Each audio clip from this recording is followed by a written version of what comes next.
Stop obsessing over reach. Start telling better stories.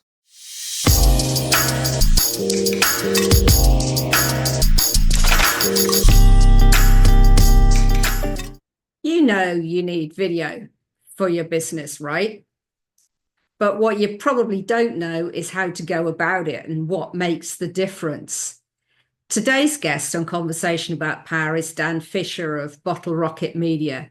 He's worked on so many different shows, including The Bachelor and Oprah for 10 years. So he really understands storytelling and what works. And he's going to be sharing a lot of his ideas with us today. So get ready for a really inspirational conversation. Hi. So another conversation about power, and this time with Dan Fisher, who's coming to us from Chicago. And he's going to be telling us some really interesting things about video, which, let's face it, we all need to learn more about. Dan, welcome. Thank you for being here. Happy to be here. Thanks. So tell us a little bit about who you are and what you do. Well, I'll give you the shorter version. I run a company in Chicago called Bottle Rocket Media, where we work primarily in the nonfiction space, creating videos for organizations and people and clients, promotional videos, documentary style videos, short form, really everything from 15-second commercials to 60-minute documentary style projects. This is probably the third iteration of my career. I started this experiment in 2011 with my business partner, Brett Singer. And Brett and I met while working on the Oprah Winfrey Show. There, I was one of the lead editors and he was one of the lead designers. And roughly speaking, we were each there for about 10 years. And before that, I spent 8 or so years in Los Angeles, kind of working the circuit in production, large scale commercials and music videos, and then reality TV editorial. So that's kind of the high level version of me. So that's a lot of different experiences with video, isn't it? Yeah. Lots of different yes. angles. Yeah. Yeah. Yeah. So I'm now trying to think what follow-on question do I ask from that? Because it could go in so many different directions. But is there one particular form that you enjoy the most or gives you the most challenge? Well, I think probably the note is I got into the business because of my love of image. Photography is where I started, and stayed in the business because of my love of story. And so there isn't one format that I gravitate towards, but just telling good stories. And the longer I'm in the business and the longer I'm working with various formats, I really have gravitated towards more documentary for personal tastes, just because I enjoy talking to real people about real things and sharing their stories. So it's less about a format or a style, but like story has been guiding me for the last 25 years. And image kind of like, it was like a bait and switch. I was like a photographer with a camera on my shoulder. And then the next thing I know, I'm in an edit bay and I'm really learning, how, the value of story. Right. So I'm thinking, some of the best photos you see, they tell a story, don't they? I think that's one of the most amazing things about photos, that in just one image, you get a sense of you can get a sense of an entire story. Indeed. Just one image, can't you? Yeah, I think camera is king, for sure. I wouldn't have been able to articulate it when I first picked up a camera, but the image is the story. It's just a much different thing. It's a little bit challenging or different now because it's hard to know what's real. And that doesn't make it less provocative or less interesting, but there's always a question of truth.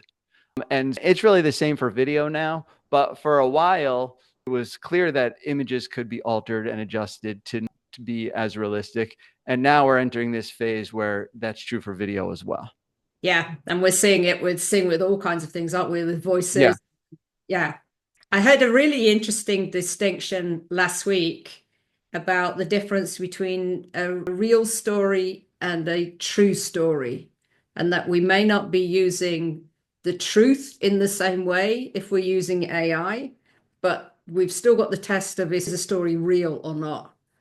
Yeah, yeah. I mean, that's sort of what I meant, by saying it's just as provocative. Like if I can get you to feel something or get you to feel what the intent is or learn something, then in a lot of ways it doesn't matter. I mean, that's been, any narrative film or TV show ever made that was science fiction or fantastical is that, right? There's no truth to it necessarily. I've never met an elf as an example, Really? but the themes and the values and the message is still conveyed.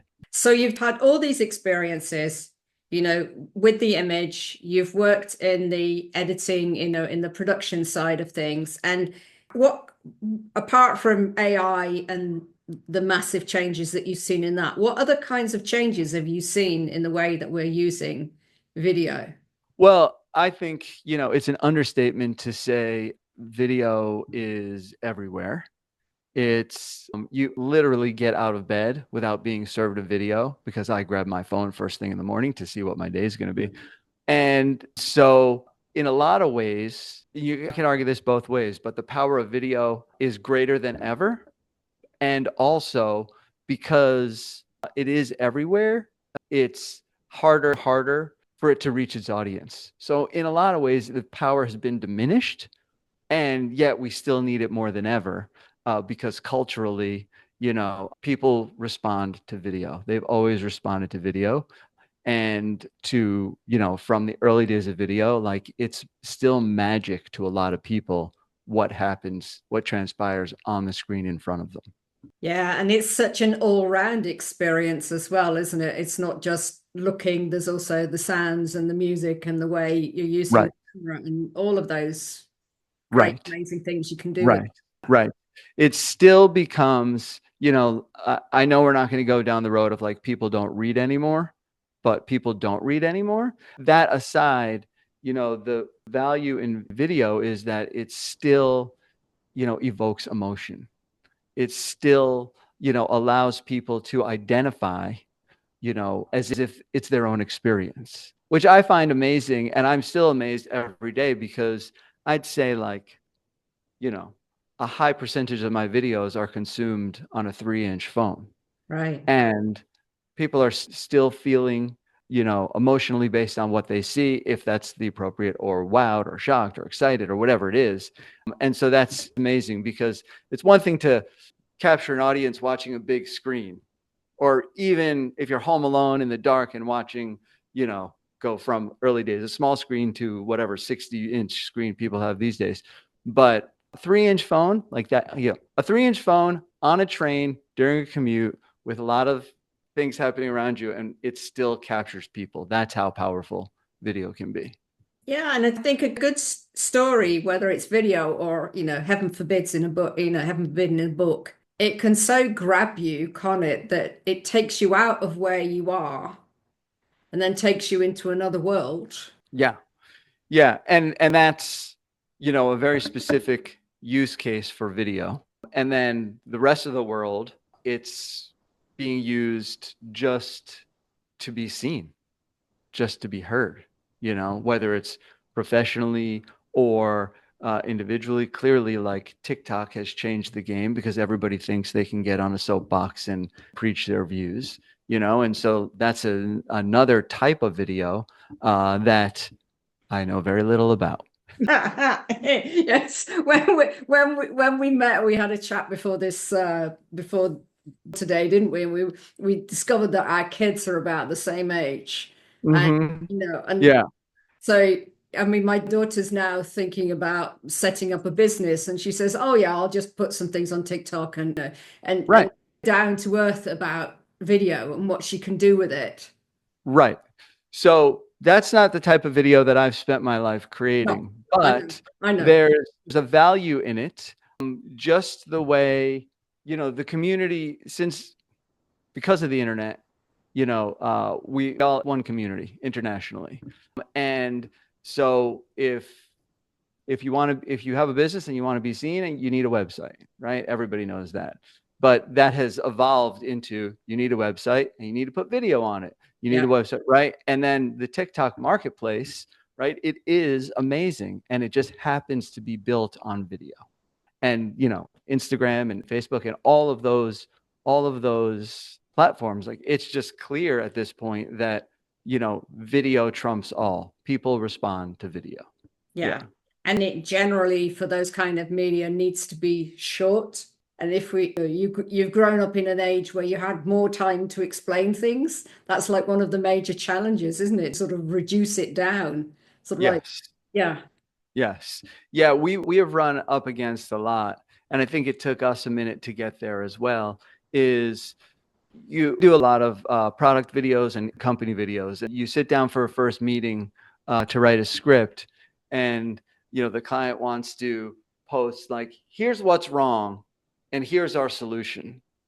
And from early on, it's clear that when you have the ability to swipe after 1 second, that if your video is 3 minutes or 30 seconds or 15 seconds, you really have to capture someone's attention in the first 2 seconds. Yeah. And then if they're there for 2 seconds, there's a good chance they'll stay for another 3 seconds, and on and on and on.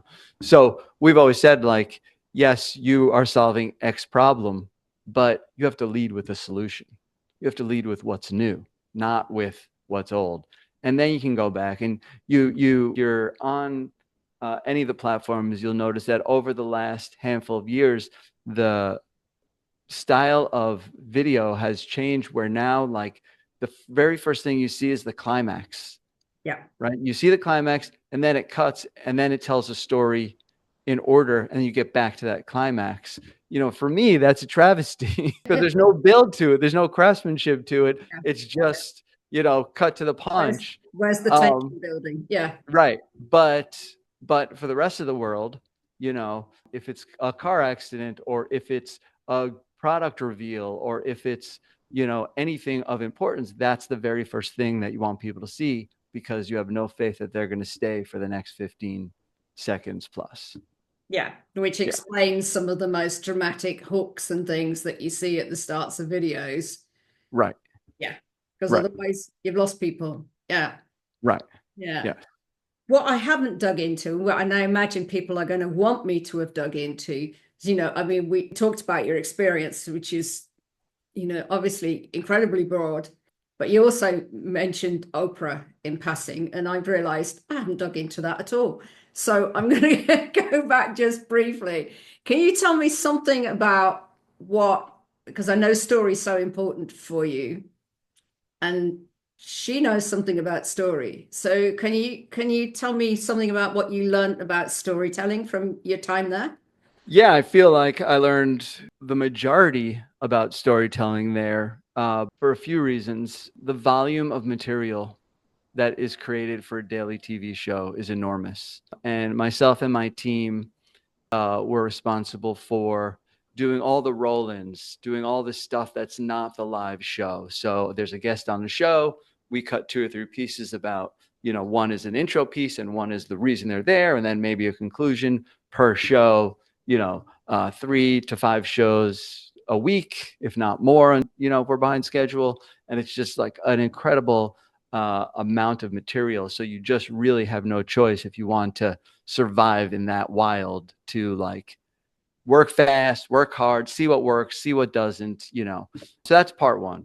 Part two is it's humanity unfolding in front of you. When on a Monday you cut Oprah's bra and jean intervention, and on a Thursday you cut Chinese babies being given up for adoption, right?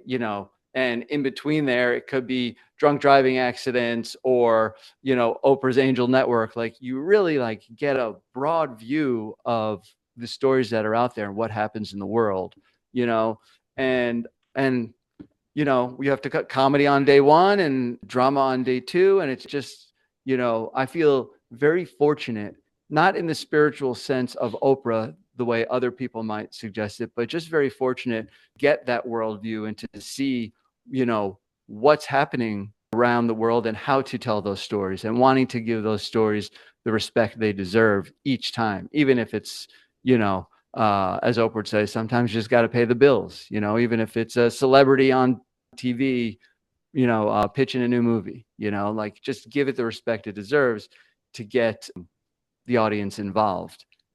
And as it turns out, I'm a bit of a savant because I know how to make millions of women cry at once. The talent. I had no idea. I had that skill set. So What's the secret to making women cry, and then, Dan? Just telling the good story. You know what I mean? As an editor on that environment, like I'm not booking the shows, there's teams of people that are responsible for who the guests are. So it's just my job to find the parts that resonate with people. Yeah, well, that's a beautiful talent. I mean, not everybody can say that. I know how to make millions of women cry. It's beautiful. I don't know. Ask my wife. What a great way to introduce yourself. Yeah. Mm-hmm. Yeah. So what you're doing now with still storytelling and creating documentaries and ads and all of those things. Are there other things that you can see about storytelling now that are in video that are changing, apart from the fact we always have to start with the big event?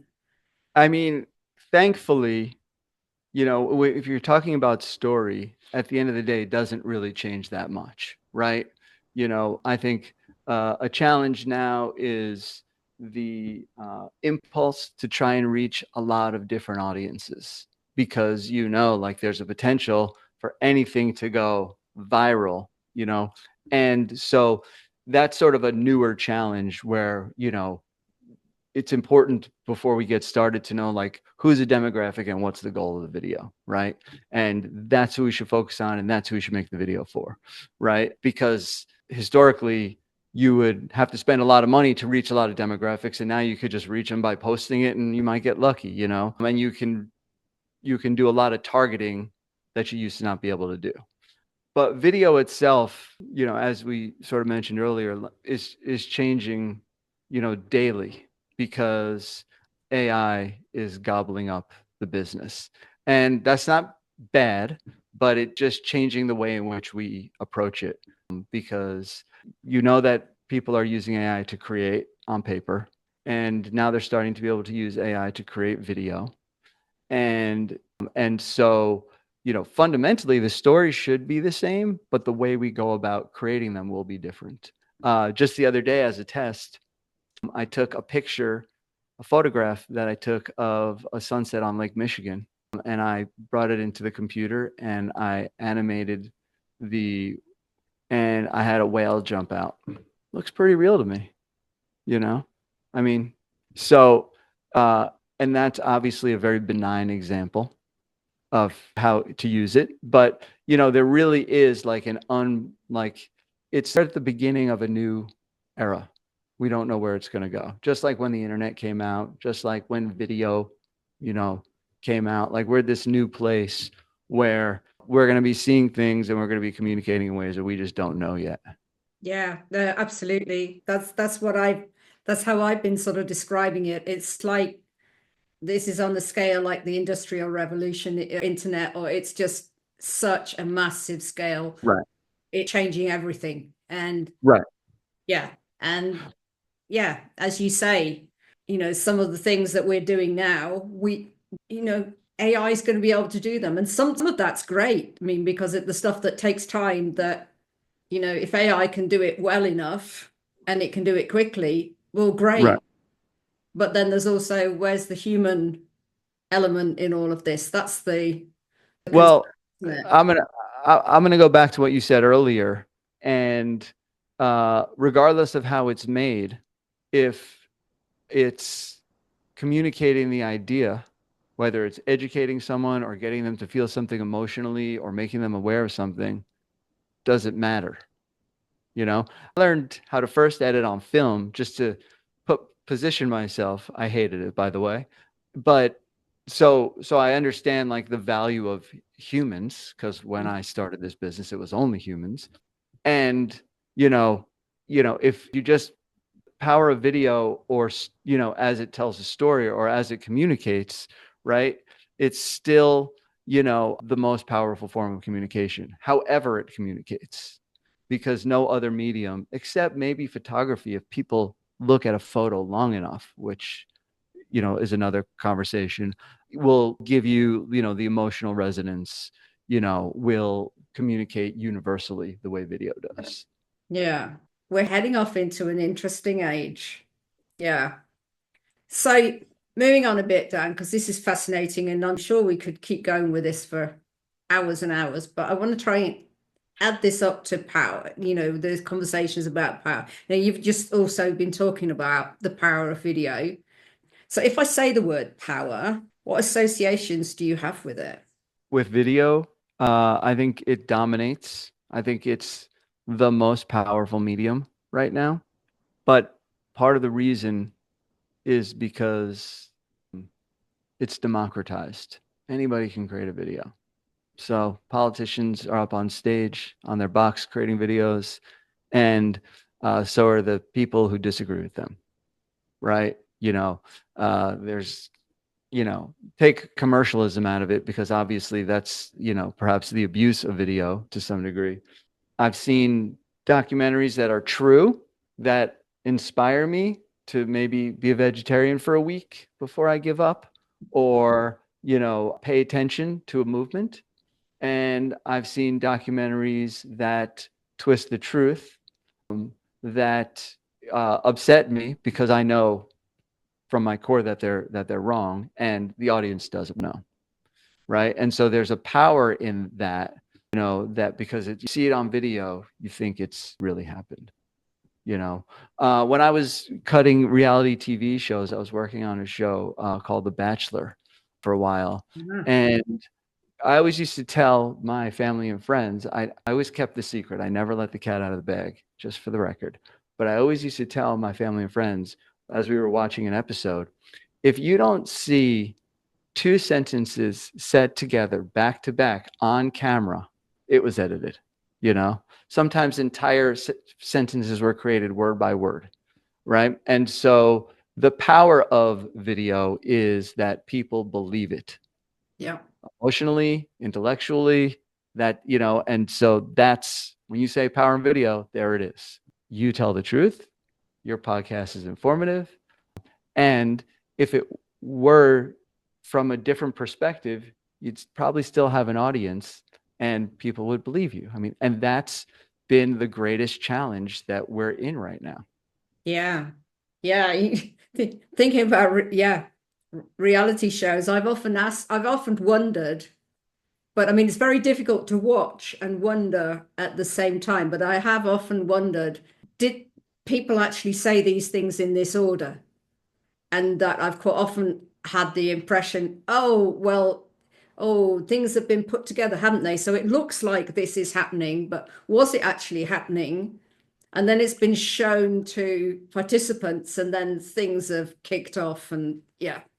I mean, and it's done amazingly and it's done terribly over the years, but editing, by you can reorder the telling of a story to create, greater emotional presence, to rewrite the story. And nonfiction television takes that to the extremes. Yeah. Yeah. Yeah. So, Dan, when do you feel most powerful? I love how you look up. Does it have to be with regards to video? It's whatever you want to say.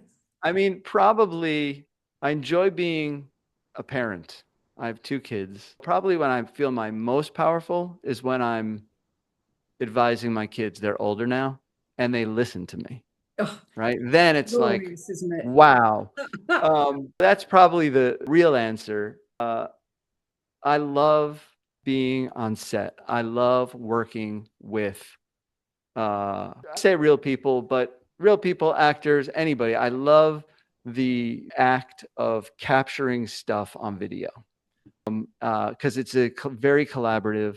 At the basic, I need someone to hold a camera and someone to hold a mic, and those are two things that I don't have the skills to do. right? So and I do plenty of shoots that are just 3 people, and it's, it's very collaborative. Like, what do you want to do next? How should we do it? When should we do it? What should we do it? And same collaborative spirit with who's in front of the camera, and the same collaborative spirit with the client who ultimately I'm making this for. Like, it's just great to, it's a great experience to collaborate and help people along that path. But if I'm honest, I spent a lot of time raising my kids in a healthy way. And now that they're young adults, like, I don't know if I would have ever used the word power, but I definitely feel strongest when I'm like, look, they're thriving. Yeah, no, I can completely relate. It's especially when you've gone through the teenage years where they seem to listen to nothing that you say. Yes. And it feels Yes. like you're giving all of that advice, Yes. thinking really hard about how to say something to them, and all you get is an eye roll and a door slam. And then and then suddenly that, yeah, thanks for that perspective or something. You think, what? What happened? Yeah, Right. yeah. It's funny, like, I didn't grow up with this concept of imposter theory or imposter syndrome or whatever it's called. And so I just dismissed it. But sometime like 5 years ago, it was like, oh, I know what I'm doing.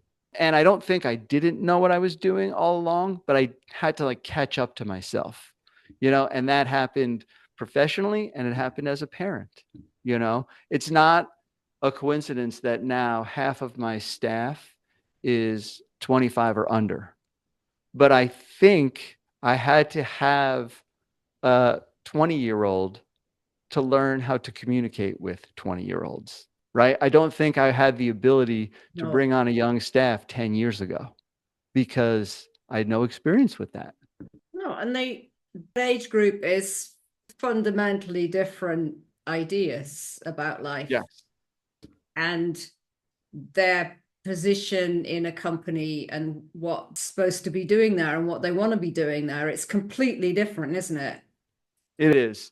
But we have had a fair amount of people come through at that age, usually interns, and the ones that stay are the ones that, you know, transcend their generation, and I'm unable to classify them in the usual, millennial or Gen Z stereotypes. Right. Is that diplomatic enough? It was diplomatic. I'm now wondering if I can get you to be a little bit less diplomatic. Well, I mean, if the stereotype of Gen Z is, they think they should start as CEO, they No. can't put down their phones, they do good work, but only when told what to do. Those are the three that come to mind. We're a small firm, there's 12 of us. So I don't have time to hold anybody's hand. And, I foster creativity and I teach because I don't expect, especially, someone who starts as an intern, as a college senior, and then is 22 years old working for me. Like, I know they don't know anything. So Yeah. I'm not expecting them to know anything, but I want them to acknowledge that they don't know anything. And Yep. then we can have a relationship and we can grow, you Yeah. know? And so, unfortunately, just because of the pace with which we work and the size of the company, like, I don't have the ability to, bring on wallflowers, phone junkies, that fall into the stereotypes. And it's usually mutual. It's not like somebody thinks that they're going to be working with me forever and we part ways. That, everybody knows before it happens. Yeah. You have got to be up for that, haven't you? You've got to thrive, able to thrive in a bit of discomfort and just jump on challenges and decide to try and solve them, Yeah. haven't you? Yeah. Otherwise, it's not going to work. Yeah. You have to go to work. Yeah. You just have to do it. And what I'm learning is that most kids get there eventually. So there's like, I have high hopes for the future. And there are just companies that have a bigger bandwidth than ours that could like afford to let them develop. And we just don't have that bandwidth. Yeah. You can't afford to do that. Yeah, I get it. So, what do you enjoy about power? And feel free to take any angle you like. I enjoy watching power be used properly. That's what I enjoy. I mean, what we do involves a lot of observation. There's a lot of planning involved, but then sometimes you plan until you can't plan anymore and you just watch things happen. And so I really enjoy when power is used appropriately. Yeah, that's my final answer. And that's it. Thank you. And it's a good one. So, what would you do if you realized that you wanted to feel more powerful in yourself or in the way that you were approaching things? Is there some way that you do that? Personally, I have an unhealthy relationship with goal sheets in that I make too many of them, and usually a month later, I'm changing them. I found that in order to feel powerful myself, in order to just grow, because to me, that is my personal power, is just to continue to grow, is to constantly evaluate what my goals are. I'm talking about personal goals, and throw them out and start over. Like, I don't necessarily believe in New Year's resolutions, but usually at the beginning of the year, I write down all the things I want to do. And sometimes I get really macro about it. And I do like, here's what I want to do every night after work and every morning before work. And usually by February, I'm like, all right, that was totally unrealistic. How about if I just do one thing? So it's just constantly evaluating where I'm at just for myself. I don't think most of the stuff that goes on in my head, revolving around goals, never out. It's not a conversation I have, but just to always evaluate where I want to be for me. That's a really interesting answer. I like that. So, yeah, because you're right that we can end up feeling really disempowered if we're trying to do too much, can't we? Yeah. Yeah. Yeah. I think our generation, basically anybody in the working generation in 2025, is made to feel like they should be doing more. Whatever they're doing, you could do more. Yeah. Wake up at 5 a.m. for the 5 a.m. CEO workout, spend more time with your kids, be more creative, the list goes on and on and on. And usually I fall into that trap 2 or 3 times a year. And then I realize I won't survive if I keep going. And then I just do one thing and I'm like, okay, I'm fine. Yeah. So have you actually done the 5 a.m. thing? Yes, I actually do 5 a.m., but not for the reasons I do for myself, because I like to get up early. And by the time I get into the office, I'm clear headed. Yeah. I like to move slow in the morning. Yeah. I would be moving very slowly if I started at 5 in the morning. I don't think that's ever going to happen. So what would you say to business owners who would like to feel more powerful or run their business more powerfully? What advice would you give? I would say work on the business, not in the business.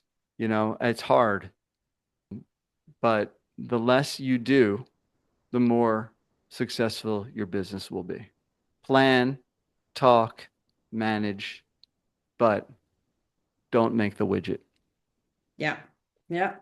I've That's the heard big this, one. I've heard this advice before, and it sounds great and it's quite difficult to do, isn't it? In practice. Very. Yeah. Yes. I'm not there 100% by any means. It kind of ebbs and flows, and it's great when I'm there. And every time I'm there, I'm sitting next to my business partner and we're like, what a great idea. Let's do, like, ideas flow and generate and make it happen. And then sometimes just get too busy. It's also challenging because I love being on set and directing. And if I really took myself out of it, I would never be on set again. So I have my own personal demons to figure out. Yeah. And then I guess there's also what brings you joy and what makes you happy and keeping that balance in there as well. Yeah. Yeah. Yeah. So, Dan, is there any last thing you'd like to share with us? I don't have anything. No, we've covered it. I mean, I did not know what this conversation was going to be about other than power. And for me, story is power. It is. And video is the medium with which we choose to tell people's stories. But, it's clear that video is helpful in business, and video can be helpful in personal life if you're watching stuff that fulfills you and you learn from it. But it's just about story, and it's about, human connection. That's really what it is at the end of the day for us. Thank you. I love the way that you waited and then built some tension up, but tension up before you said, I don't have anything. And I'm sitting there thinking, should I help him? Is he going to say something? Yeah. Yeah. Love it. Love how Yeah. you did that. Thank you so much, Dan. It's been a Thank you. pleasure to talk to you. Yeah. And Appreciate it. I'm sure it's going to have been really inspirational and got people thinking differently about video and how they can use video for their business. So thank you so much for being here. Happy to be here. Talk to you soon.